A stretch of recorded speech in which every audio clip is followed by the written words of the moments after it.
Now let me bring it back to the people of Gaza and to what this means for us.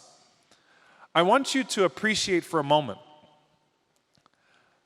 that the people of Gaza are not attached to the outcome of worldly victory. In fact, take a step back and recognize that those who are struggling for a free Palestine are not attached to the outcome of a free Palestine. Because they're not struggling for Palestine. They're not struggling for Palestine. They're struggling for Allah subhanahu wa ta'ala.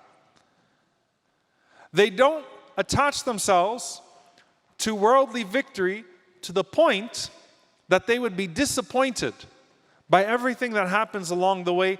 And that's why when shahada comes to them, when they lose their lives, they are pleased with that outcome because they are those people who are pursuing Allah, pursuing the hereafter, and remembering Allah subhanahu wa ta'ala frequently. And it doesn't remove anything in terms of their haiba, anything in terms of the awe and the presence that they have. It doesn't remove anything in terms of the amount of struggling and striving that they do. They strive hard. But they believe in Allah subhanahu wa ta'ala. And they believe in Allah's reward. And they're seeking Allah's reward. And here's something else I want you to appreciate for a moment. And really try to absorb this, inshaAllah ta'ala.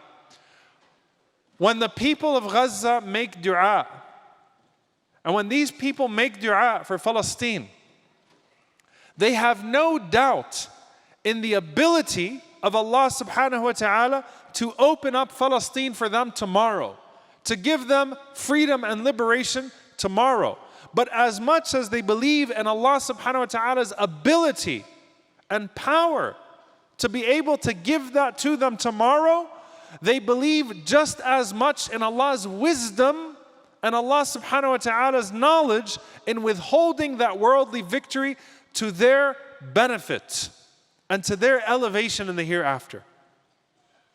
And so their trust is there for Allah subhanahu wa ta'ala in the midst of their test. When I'm making dua in the midst of my test, I don't in any way question Allah subhanahu wa ta'ala's ability to answer that test.